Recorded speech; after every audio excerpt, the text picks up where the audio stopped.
Good morning, everyone. My name is Michael McKay. I'm one of Dr. Gandhi's PhD students. On behalf of all the faculty and students at the MOVE Center, I'd like to welcome you to our kickoff event. A lot of hard work has gone in from a lot of people to make this event happen, so I hope that you can enjoy it today. Our first speaker today is Mike Hirschberg. He's the Executive Director of the Vertical Flight Society. He became the Executive Director of the Vertical Flight Society in 2011 after 20 years in the aerospace industry. During that career, he worked in the Joint Strike Fighter Program Office, as well as more than 10 years of support to DARPA and ONR. He's a very good representative of the vertical flight community, and we're honored to have him here today. Please join me in welcoming Mike Hirschberg. First of all, let me just say how what an honor it is for me to be here, and how happy I am to be here. And thanks also for the honor of being the first speaker. I don't have any particular slides on what a great event this is, but Farhan Gandhi is one of the leaders in advanced technology for vertical flight and has distinguished himself over the years with both research in vertical flight and leadership also in the vertical flight technical community. I'm very happy that you reestablished the center here at RPI. RPI was one of the leading rotorcraft centers in the 1980s, and very happy that you've reinvigorated it, restarted the initiative here, and now with this exciting MOVE Center, it promises even more exciting things. So, as mentioned, I'm the director of the Vertical Flight Society. We were established 75 years ago in 1943 as the American Helicopter Society, but over the decades realized that we could serve a lot more of the world's vertical flight aircraft. With such strong partnerships around the world with helicopter and rotorcraft development, it's really a global market and a global arena of sharing technology, sharing risk, and helping the overall community to improve and provide better products to the users, both for military and civil operators. Over the decades, as we've helped lead activities for the vertical flight community, we've always been working to advance vertical flight, both the technology and the application around the world. In 1997, we realized that American Helicopter Society wasn't really fitting of our mission and what we were actually doing, so we rebranded as AHS International. And then this year, the board of directors decided to really double down on that, and we rebranded as the Vertical Flight Society, and really just not so much a change in mission from where we've been for the last many years and even decades, but just to show, to really demonstrate and not quibble about anything. That it really is, we are promoting vertical flight technology worldwide. Helicopters, rotorcraft, VTOL, anything from micro-air vehicles, quadcopters, eVTOL, rotorcraft, helicopters, anything that spins and generates lift or thrust, the technology behind that and the deep networking and professional sharing and excitement of vertical flight is what we're all about. So we're a professional society. It's all about working together to advance vertical flight. Businesses know how to compete for products and sales, but we also know when it's beneficial to work together. And we're most effective when we can work with industry, academia, and government to look at the problems, the hard challenges, and figure out how we can collaborate and work together for the overall good.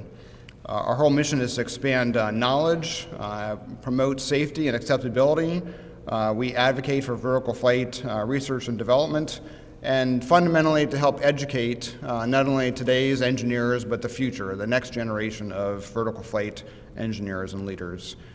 And we have different programs. We have scholarships, we have design competitions. We invite students to come to the forum and present and to help run the forum. All kinds of great opportunities for engagement, both on the international level and the local level. So we have a magazine, Vertiflight, and that's been the name since the 60s. It wasn't Helicopter Flight. It's always been Vertiflight. And so we've, looking at advances in military, distributed electric propulsion, advanced civil technologies, urban air taxis, looking at these disruptive technologies and approaches and seeing the applications of how to transform vertical flight. Things like compound, tilt rotors, unconventional configurations, and electric VTOL, both winged and unwinged, vectored thrust, and other types of rotorcraft and VTOL aircraft. Our annual forum, we're planning our 75th annual forum in Philadelphia in May. Philadelphia is where the first several forums were held, so we're going to be returning right where we started. And Philadelphia area is really a cradle of rotary wing aviation in the U.S., where a lot of the early, the first rotary wing aircraft, the Pitcairn, Sierra Autogyro was flown by Pitcairn. So lots of history and technology and development there. We've Boeing has one of their major centers there in Philadelphia. Sikorsky, Leonardo, Piasecki all have major centers there. It's really, like I said, not just the past, but the present and the future. The helicopter production and finishing and delivery is all entwined, all interlaced in the Philadelphia area. So we're very happy to be returning after 70 years to Philadelphia. The annual forum attracts scientists, leaders, students, and others from industry, academia, and government from around the world.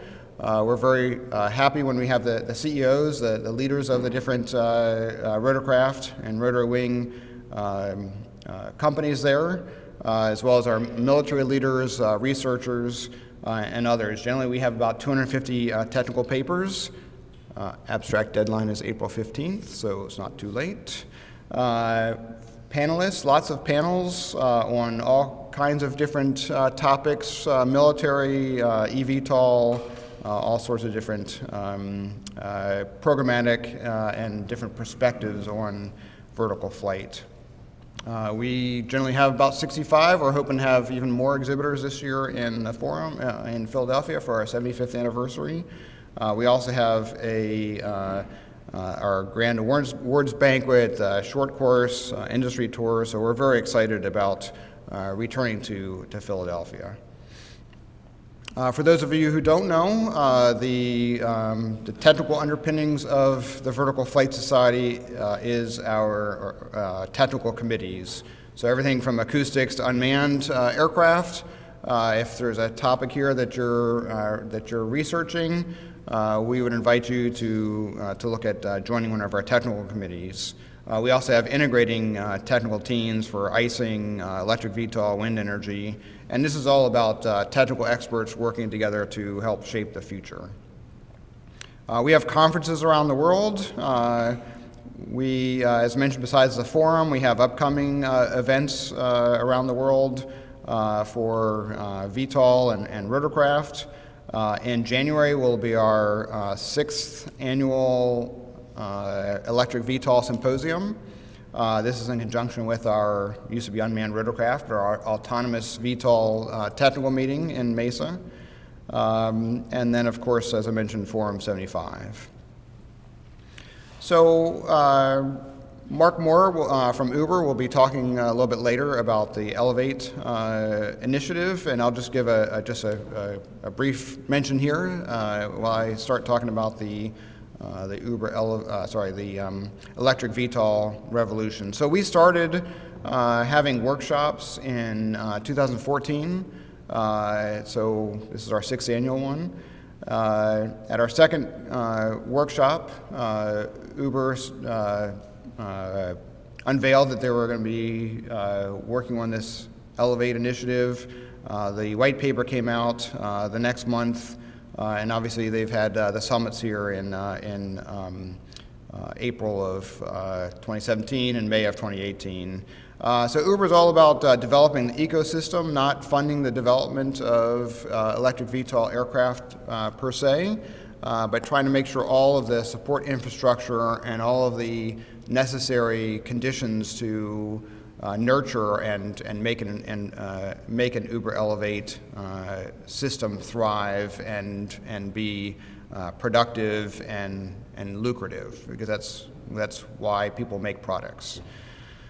So partnering with cities, real estate companies, aircraft manufacturers, electric vehicle charging manufacturers, cities, and trying to connect the different cogs of the wheel. So innovators, investors, regulators, technical experts, media, and the unfortunate people in the media and also developers tend to refer to them as flying cars. Shouldn't be confused with actual, roadable aircraft or vehicles that you can drive on highways and fly. But that's a term that's used too much, but maybe stuck with that. So the aircraft have to be small in order to be able to take advantage of the electric power, battery, or other electric distribution and capabilities that are available in today's technology, but they have very high barriers to development. So these are technical, regulatory, environmental, economic, infrastructure, and cultural. So lots of challenges. And right around the time of the first Uber Elevate summit in 2017, there were about a dozen different electric VTOL concepts, and then these things just started coming out in the news. It's like, man, I can't keep track of it. My brain's able to keep track of about 10, 12 things. But after that, it's like I need a spreadsheet, or I need some sort of directory to be able to keep track of all these things. So I started the eVTOL news website. By June, I think we were up about 30. By January of this year, it was 50. Now, as of a few weeks ago, it was 120. So there's just this explosion of interest in electric VTOL aircraft, and I'll talk about that in a minute. So as I mentioned, Mark will be talking about Uber Elevate. As mentioned, I just want to highlight the 5 companies who are partnered with Uber to develop aircraft that would be suitable for the Uber Elevate mission: Aurora, Bell, Carum, Embraer, and Pipistrel. So many of you guys know this, been maybe unfortunately called the VSTOL Wheel of Misfortune. So it displays all of the different concepts that have tried to marry the vertical takeoff and landing capabilities of a helicopter with the high-speed forward flight capabilities of a fixed-wing aircraft. And so this is really a wheel of the 20th century. So there were, in this case, 45 aircraft shown here. All of them were built and tried to fly or flown.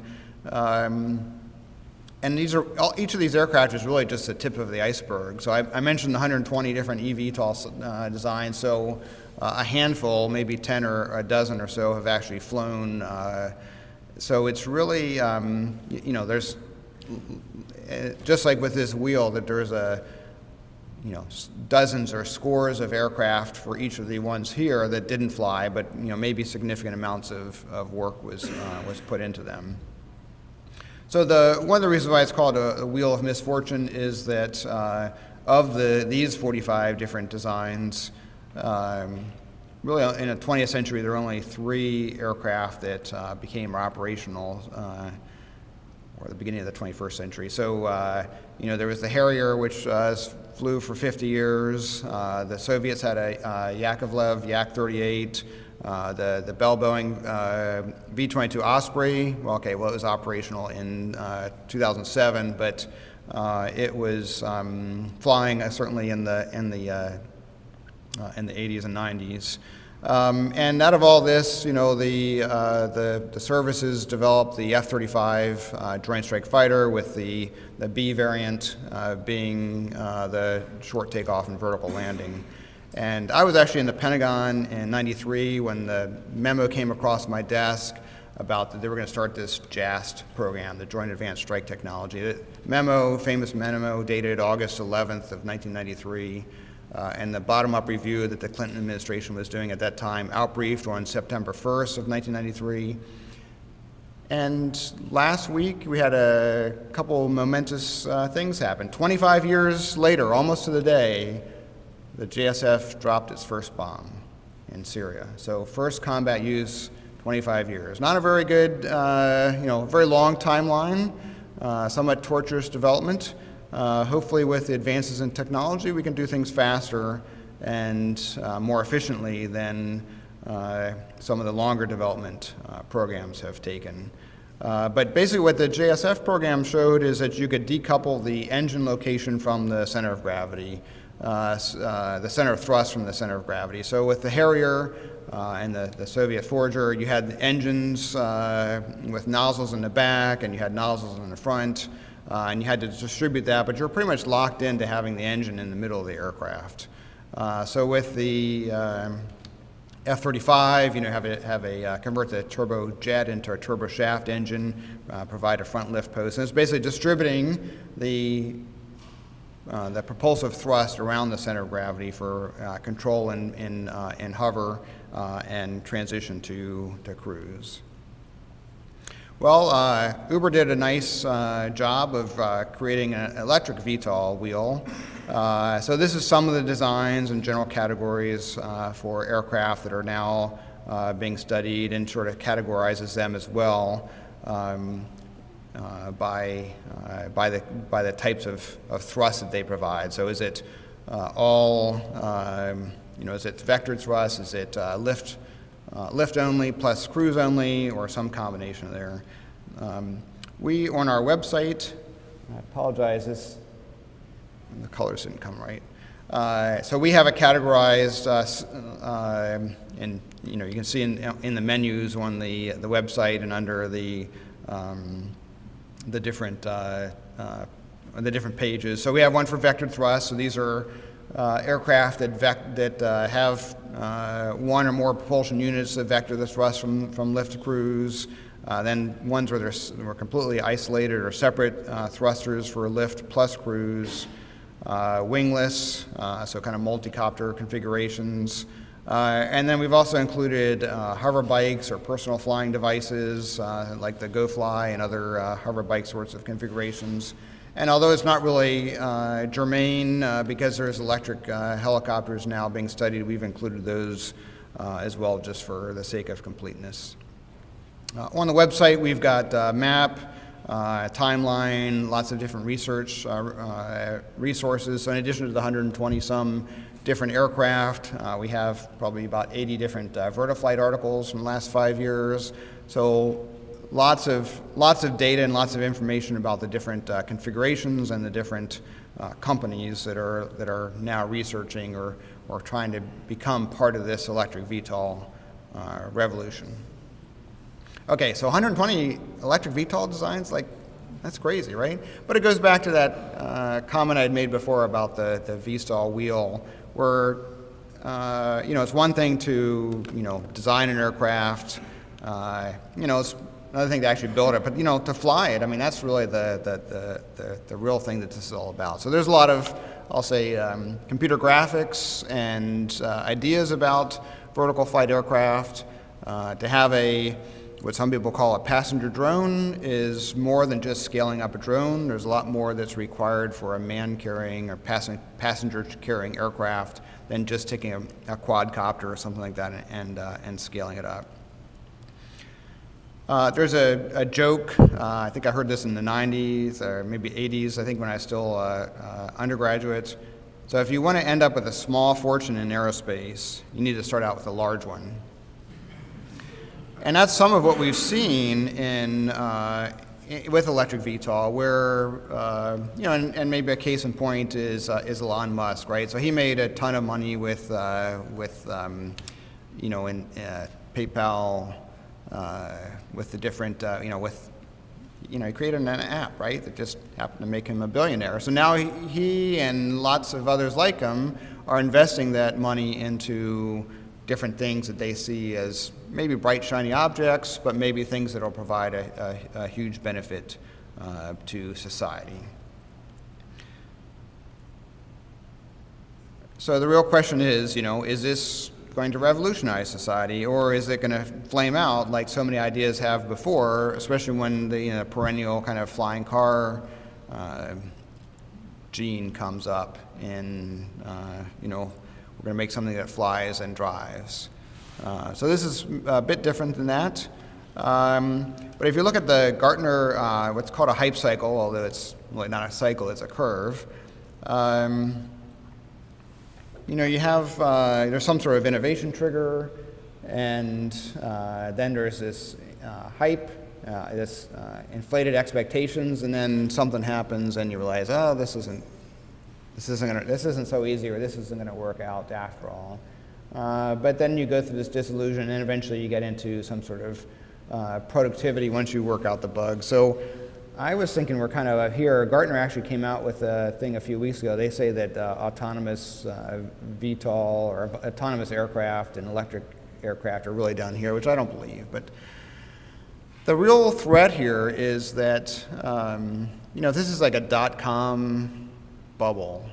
That's bad. That's going to set everything back. So we need to, the community, the technical community needs to help inject realism and engineering and objectivism and look at some of these concepts and see where reason can help. Our board of directors chairman at the last forum, Dave Coopersmith, who's very happy to have him here today, made a comment that there's no substitute for good engineering, right? So you can do all kinds of great PowerPoint or CGI and great animation of how this concept is going to work, and it's going to be really great, but there's really no substitute for good engineering.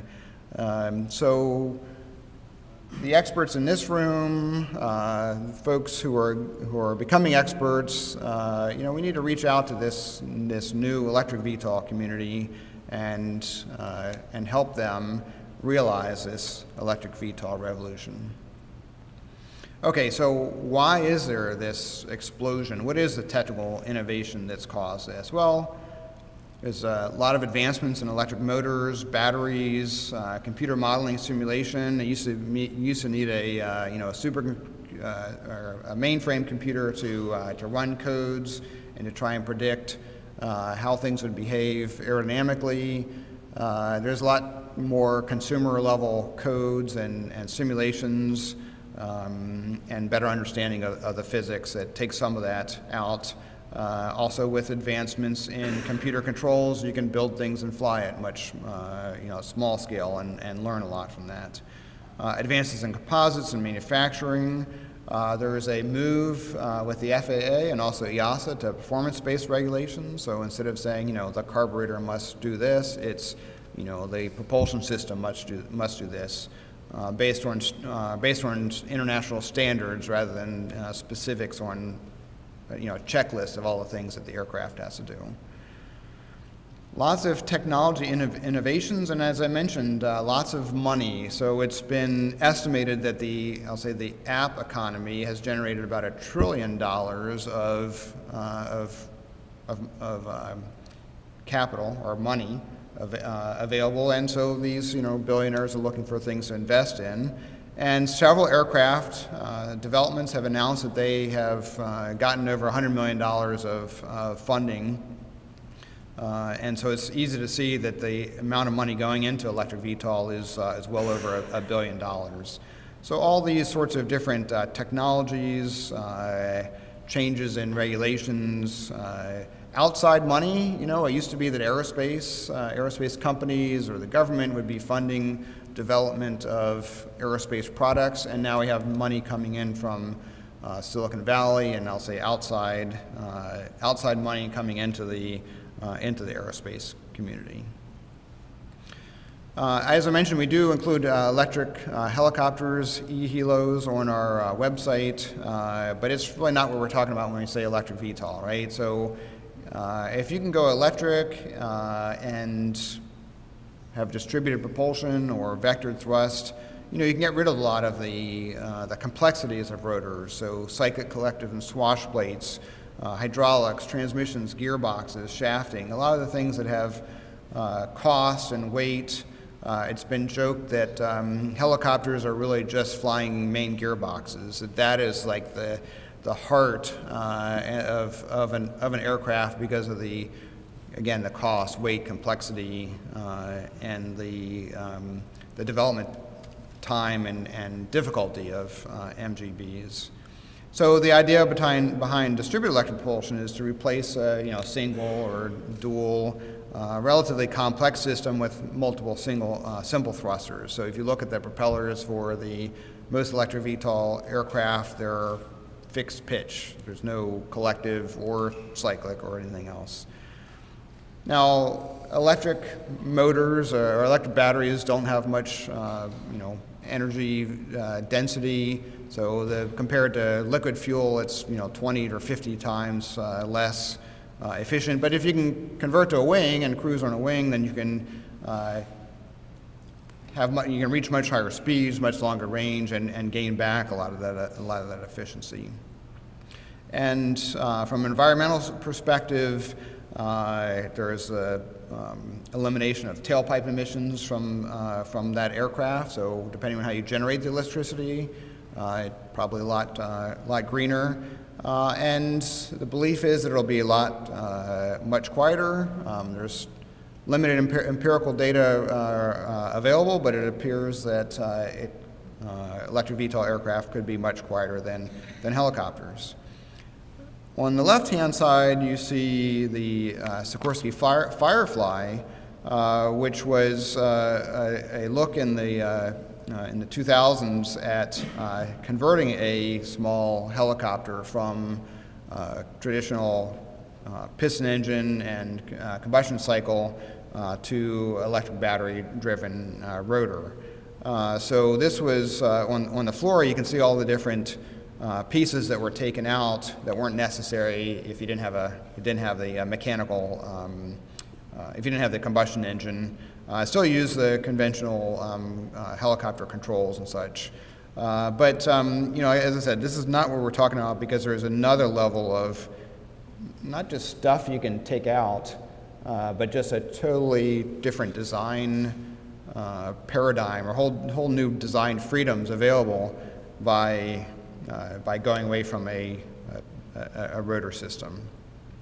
So, we're not reimagining, mechanical horses. When they had, went to the automobile, they didn't go to a mechanical horse and buggy, although somebody in China apparently, built one. So that's not what we're talking about. And I'm going to go now through some of the history and evolution and the status of electric VTOL aircraft today. So one of the first studies, or maybe the first study, was one that Mark Moore, then at NASA, did for his single-seat Puffin concept. And that was very inspiring for a lot of folks who decided to, it sort of said, there's really a pony in there. There's really something there that in the next several years, these different technologies are going to develop, and this really could be possible. In Italy, then Agusta-Westland, now Leonardo, started a project that they said was really just starting from zero. We're going to just throw out everything we know about helicopters and just come up, start from zero and start this aircraft. It was sized for a single seat, but flew unmanned. So a lot of technical innovations there. First flight was in July of 2011. A month later, the world's first electric helicopter, that's actually the first electric vertical flight, was made in France. In Germany in October of 2011, the first multi-copter design. And then in June, it was announced that there was even an earlier electric VTOL concept, not earlier than the in Pascal Chrétien's design. But just so that we can still classify these ones, first, I'll say first electric VTOL, first multicopter, and the first fixed-wing eVTOL design. So that aircraft I showed you before, it was originally called the Skycar Rebel, built near Toronto, and flew several different variants of that, both manned and unmanned. Attracted the attention of Silicon Valley. Marcus Lang, the developer, moved to Silicon Valley, started the company Opener. They announced in June that they had been flying this, 10,000 different flights, I think it was, with the different variants. Just some really spectacular video of it flying. So it qualifies under the ultralight, FAA's Part 103 configuration, which limits the size and the weight and speed and things like that. These configurations here are the international ones. So these are the the ones that are not restricted by regulations, but the ones that are available for use in the U.S. are less than that. And they announced that they were the world's first Part 103 ultralight concept that was approved. Kitty Hawk was a company that was formed by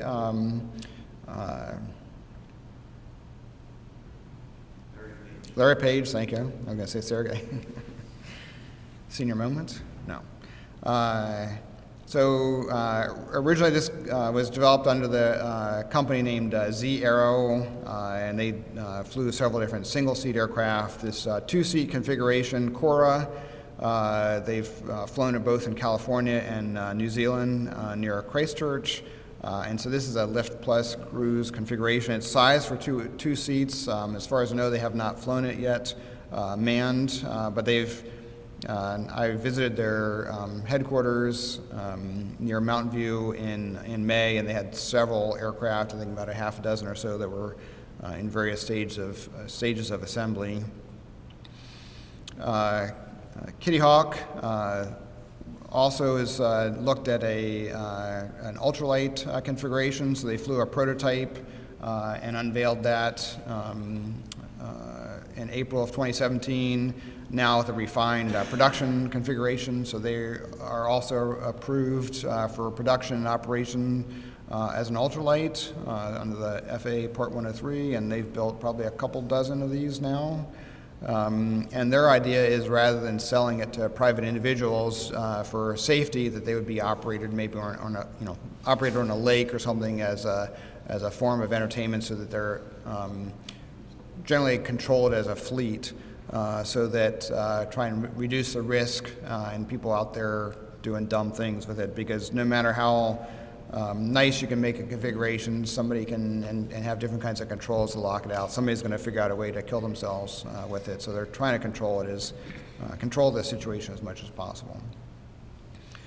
So Volocopter, as it's now known, as mentioned, had flown their concept in October 2011. That was one of the things that kind of melted the internet with it in 2011. I think they had about 12 million views within a couple of months. And going back to that one, it was basically a flying yoga ball. I mean, it really was a yoga ball, and it's like, what is this thing? This is crazy. These guys out there are nuts. But they actually had a path, and the current path is with this. They flew their VC200 here. They have a more refined design, the 2X. They built several of those, so it's basically in pre-production. They're doing a lot of testing. They're developing their vertiport concepts. They also flew the aircraft at CES in January in Vegas. It was flown unmanned behind a safety protective curtain and stuff like that, but the CEO of Intel took a ride in it, not live. Other companies, Workhorse, they've kind of scaled up that quadcopter concept, but something interesting about them, besides the fact that they have flown now, is that it's a hybrid concept. So recognizing that batteries by themselves don't have much endurance or range if you don't have a wing. They're looking at the hybrid capability. On the bottom here, you see also at CES, two pictures of the Bell Air Taxi. So this is just the cabin. They haven't unveiled their propulsion system yet, but to really kind of capture the imagination of the general populace of, hey, this is an electric VTOL. This is kind of what the experience is going to be like. And you get in, you're going to save time, you'll fly over traffic. And the idea is to start generating excitement, so people don't think like they started to do with drones. Oh, I don't want these damn aircraft flying over my house all the time. Look at those people; they have too much money. They're flying up there.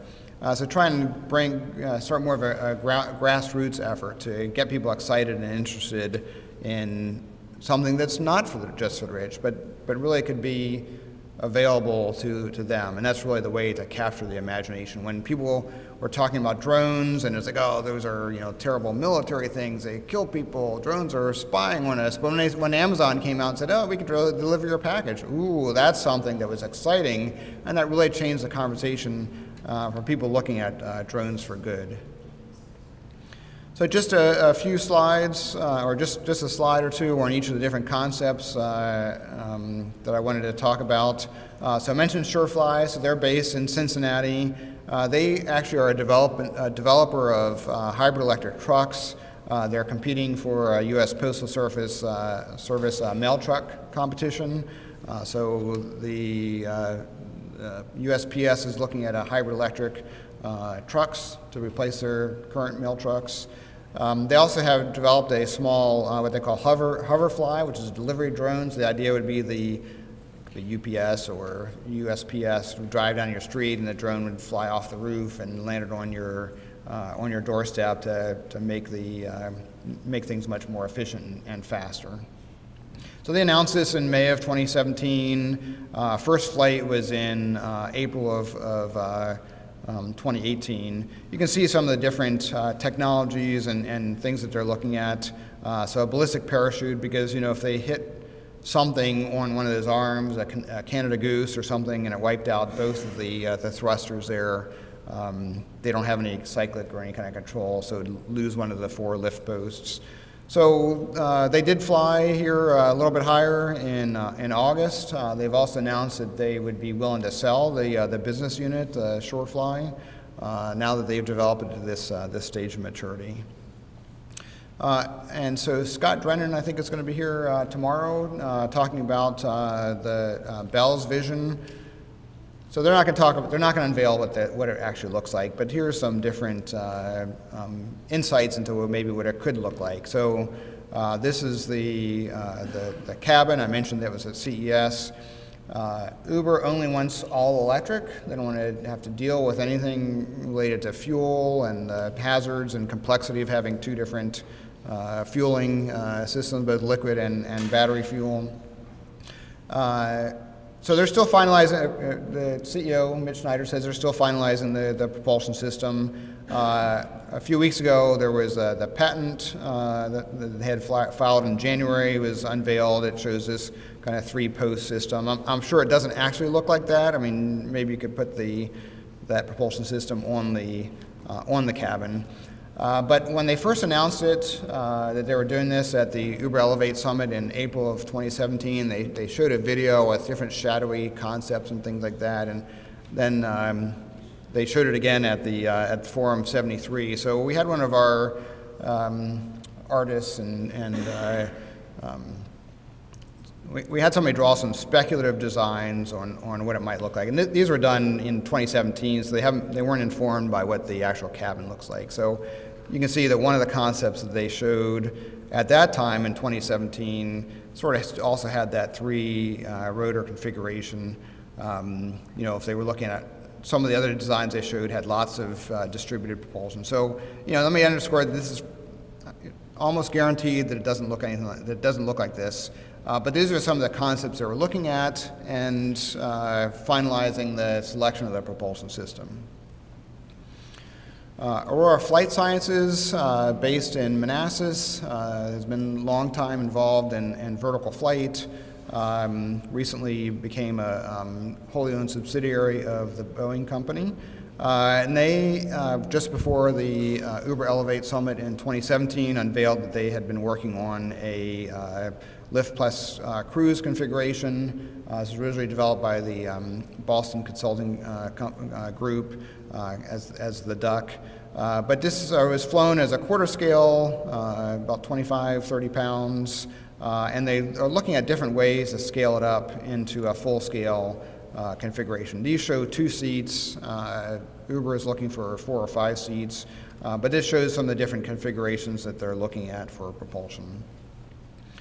Airbus has several different concepts, maybe 4 or 5 different approaches that they're looking at urban air mobility.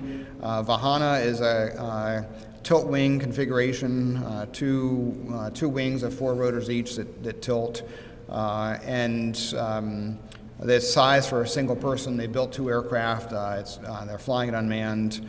So this is being developed by their Silicon Valley outpost, A-Cubed. But this is flew first in January.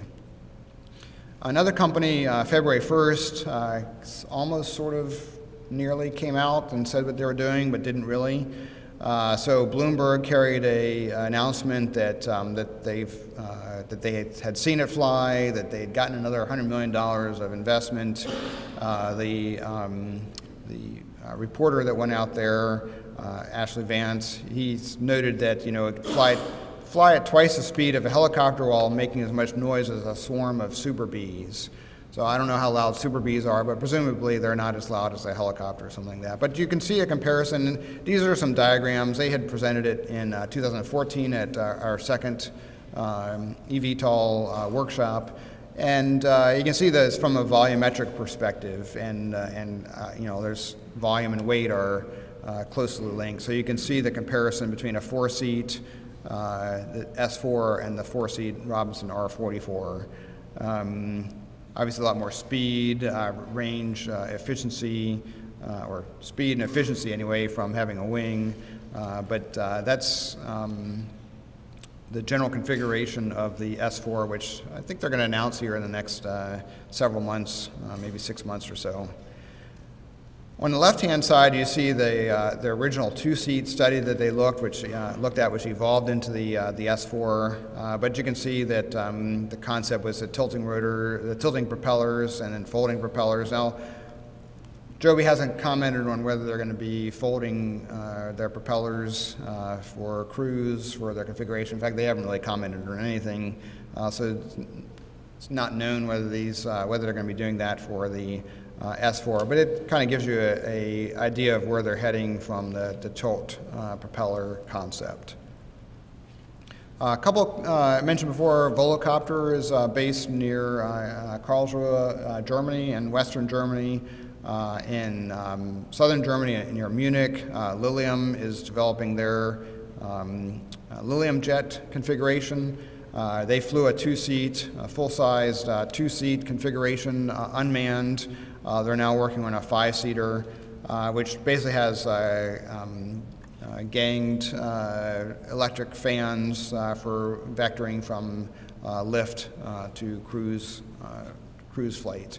So it's 36 different fans. They've changed the configuration a bit, but it's six fans on the canards, and they're now, as I mentioned, working on their 5-seat, more production-oriented configuration. Chinese company EHang, based in Guangzhou, has flown their 184, and that's for 1 passenger, 8 propellers, and 4 arms. That was unveiled at CES 2016. Hey, we're the world's first passenger drone. They've continued to test and develop it. I was chairing a session with their I think a CTO or CCO. And I said, so how many of these things have you built? And he's like, 30 or 40. So they've built a lot of them. They've done a lot of testing. They've flown a lot of people in. They're also now looking at 2-seat configuration, which they've not officially designated, but generally calling the 216. 2 passengers, twice as many arms and propellers, so more redundancy, and would be safer if, again, if you hit that Canada Goose or some obstacle, telephone pole or something like that, have a better chance of surviving from that configuration. At the larger end, XTI Aircraft is developing a hybrid electric, basically BizJet, with like 1,000 nautical mile range. They're developing, or they're building a 2/3 scale or 60% scale prototype. This is back from the spring. You can see the size of the inlet ducts for the wing. So they are assembling it now. I'm not sure if they're going to fly before the end of the year, but in the next several months, this one-seat demonstrator, and they're marching on towards developing their 6-passenger version. So just some recent concepts that have come out. So Vertical Aerospace in Bristol, UK, announced that they have a full-scale. They've flown it unmanned. First successful flight was in June. They're now developing this and going to be flying it manned as well. Concept called Pterodynamics. They are looking at this concept of pivoting the wing. And they make the case that when it's in hover mode, it's really kind of as compact as you can possibly be. I apologize for the jumpy animation, but when it's in hover mode, it's as compact as you really can be, and then it spreads its wings for long-range, efficient cruise. So they have a 4-foot span model that they've flown for a year or so, and they've actually done the conversions in flight. They built a 12-foot span model. They've hovered it now in August and are developing that for going to be doing the conversion tests to fixed-wing aircraft. A concept that's now called Astro Elroy, was flying a couple weeks ago in Toronto. This was originally started by a European company that named itself Passenger Drone, and the aircraft was also named Passenger Drone. They flew it both unmanned, and that's supposed to be May of 2017, and then manned in August of 2017. The company was bought and moved to Texas.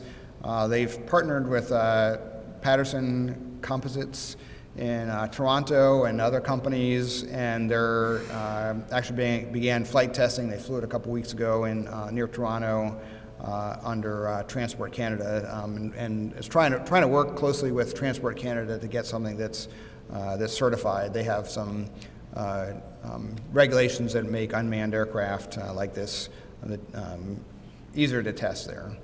They're also developing a side-by-side. You can't really see here, but this is a tandem configuration.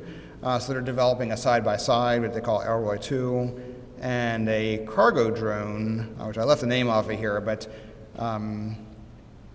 if you know from the Jetsons, there was Astro and Elroy. So the cargo drone is named Orbit. So continuing that Jetsons theme. A Russian company called HoverSurf has a single-person quadcopter design.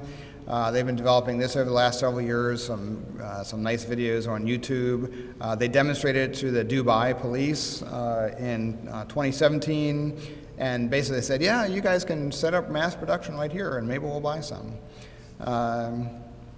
But I guess more germane is they actually got ultralight approval by the FAA a few weeks ago, and now they're saying that they're the first general purpose eVTOL that's available. It's going to be available to the general public. So finally, I wanted to say just a couple words about GoFly.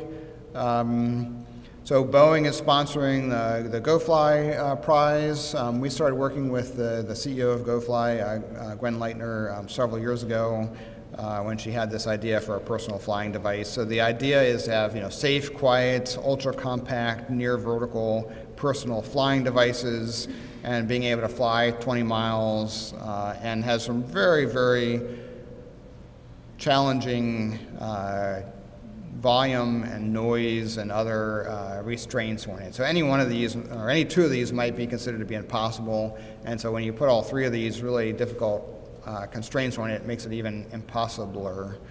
But they had over 2,000 registered innovators, 700 teams brought in, 164 proposals were submitted, and of those phase one proposals, they made awards to 10 companies. So these aren't really the winners per se.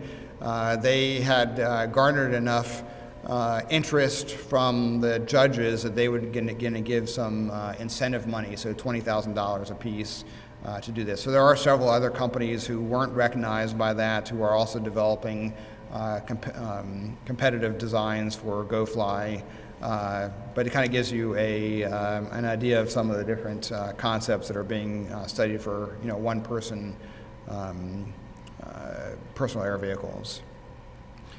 Finally, if you're interested in eVTOL, here's some different sources of information. So we have our website, I mentioned evtol.news, which is both a directory and has lots of in-depth news articles. You can follow us on Facebook, Twitter, we have YouTube, Vimeo. So we have lots of lectures on electric VTOL from our last workshop. We had that video recorded, those are available. Other workshops and presentations are available. So there's probably 20 or 30 hours of different lectures that you can watch for free on our different channels. Vimeo, we have some members-only access ones. So if you're a Vertical Flight Society member, you can watch some additional ones there. We also have an eVTOL e-newsletter that you can sign up at evtol.news. And finally, just a summary. So we're the Global Vertical Flight Society. If you're interested in VTOL and you're not a member, please fix that ASAP. We're really excited and looking forward to our 75th annual forum in May in Philadelphia. I hope everyone will be able to be there. Our 6th annual Electric VTOL Symposium in January at Mesa. Find out more about us if you don't already know at vtol.org.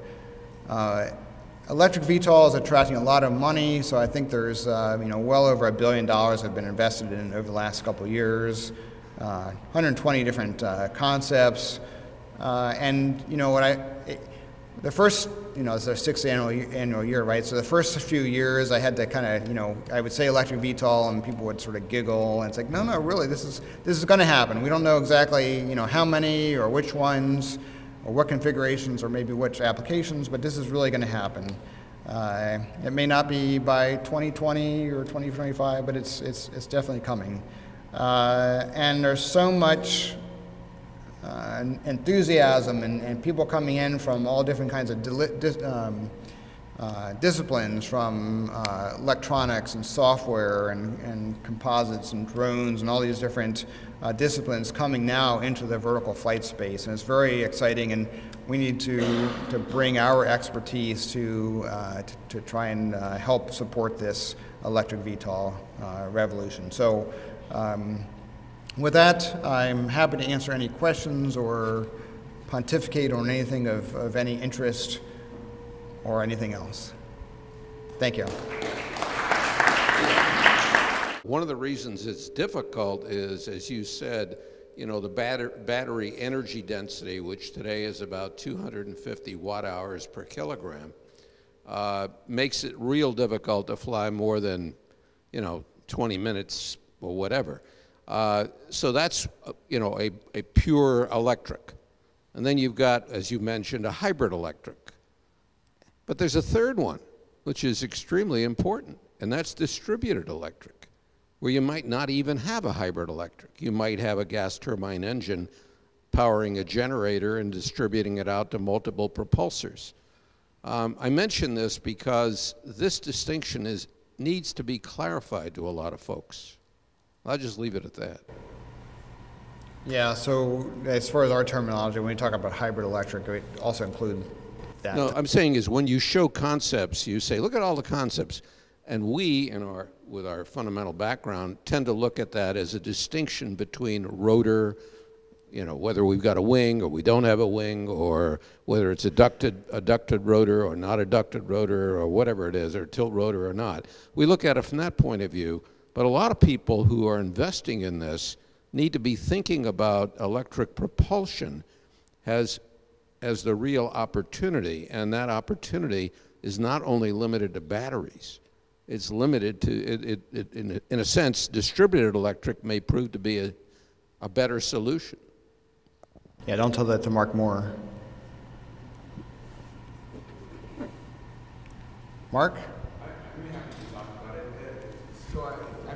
We call that turbine electric. So there's all electric, hybrid electric, or turbine electric. But in my mind, all of them tend to be distributed in nature. But certainly all three merit investigation, no question about it. But they also apply very differently to different missions. You know, we're clearly seeing that all electric can actually achieve 60 to 100 mile range, plus including FAA reserves that are slightly modified for an in-network capability. So I think all three deserve in their different markets. If you have a longer range market, definitely hybrid electric.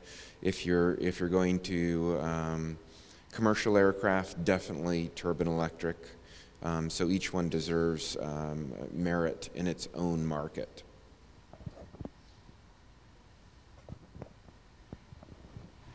Dr. Lewis? Hey, thanks, Mike. Great presentation. Hey, you know, the shiny button on all these things are the vehicles. Everybody's real enamored by the vehicles. And obviously, you know, right after the 2000s, AHS took a leadership role in kind of going after the DoD reinvigoration of new aircraft. Right now, I don't see the technology as kind of the showstopper in some of these things. The technology will evolve. But I do believe that we need some leadership role for the development of the more mundane infrastructure, regulatory pieces that are going to be required to be able to assimilate these kind of things within our system. Is AHS anticipating, or the Vertical Flight Foundation anticipating taking a leadership role in that perspective, either in Congress or to try to get industry together to have a more bang for the efforts that obviously are going to be required? Yeah, so I mean, our expertise, as I said, is really things that rotate and, you know, spin and make thrusts and things like that. But certainly, you know, one of the reasons why AHS was founded in the 40s was because, okay, people had invented helicopters, and now what do you do with them? You need the whole ecosystem developed. So the answer is yes. We're trying to provide some leadership in there. As I mentioned, Uber, for their mission and for their requirements, they've done a lot of great stuff. ASTM International is developing standards that will support Part 23 and vertical VTOL aircraft for that. We're also, I think, about to, we're connecting with a company called Nexa Advisors, and they're kicking off a study on infrastructure and basically looking at the different cities around the world and looking at that question, or that issue of what is all the infrastructure that would be needed for a city and specific cities. So I think it's like 80 different cities that they're looking at to go through all that stuff. So the answer is yes. We're trying to do that within our limited resources and do really everything we can to help make this not only happen but happen well, so that we can help deliver or help support the culmination of the electric VTOL revolution. But certainly we would like anybody's help in making connections or helping to support that, or whatever else we could do to make it, to fully realize its potential. So Mike, I just wanted to thank you for your leadership in this area. I don't have a question, just thank you, because your resources I use all the time, your eVTOL news, for my research and for what we do, and I think you're taking a leadership role, and I appreciate that. So I just want to thank you for that. Good. Well, I do it for you, Mike. I do it for you and a lot of other people, but you're welcome. Okay. Any other questions? All right. Well, thank you.